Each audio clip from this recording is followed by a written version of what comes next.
Last time I drank one of these, somebody said I looked like a wanker. I don't really know why. Shake well before use.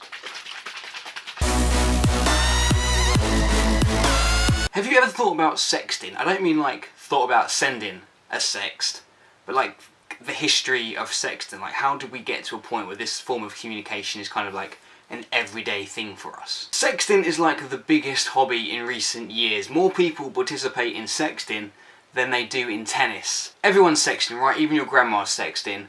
I know your grandma's sexting, and not only is she sexting, but she's sexting well. You know what I'm saying? But sexting is nothing new, although I'm pretty sure when I was a kid this didn't exist, although it might have. I might have just been too busy sticking Lego up my bum to realise that's what people were doing, because I was just, you know, too busy doing regular kid stuff, you know? My record's 8 pieces, if you're wondering. We can date sexting right back to Adam and Eve. From the moment Adam and Eve created, Adam was like, "Damn girl, I heard you like to eat forbidden food. But forget about those apples. Why don't you come over and try these nuts?"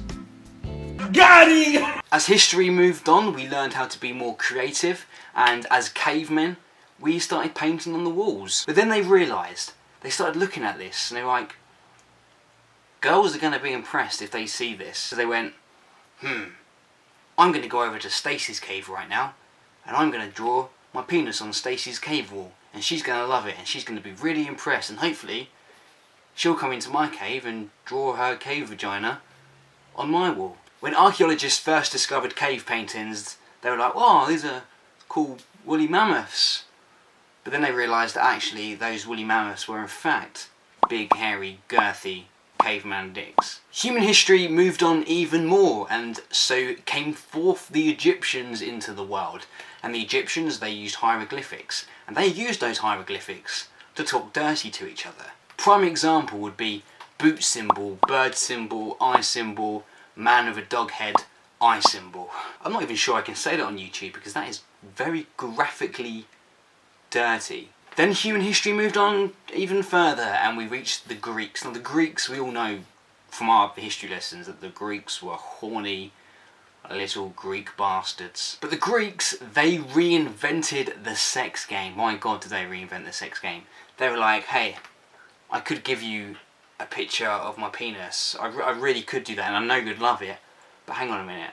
I'm going to sculpt it. I'm going to make a sculpture of me and my penis. And sometimes just my penis. So the Greeks made really big sculptures of penises, and that got so popular that literally the whole of Greece was just full of penis. You couldn't move for the amount of penises that were everywhere. They were just everywhere.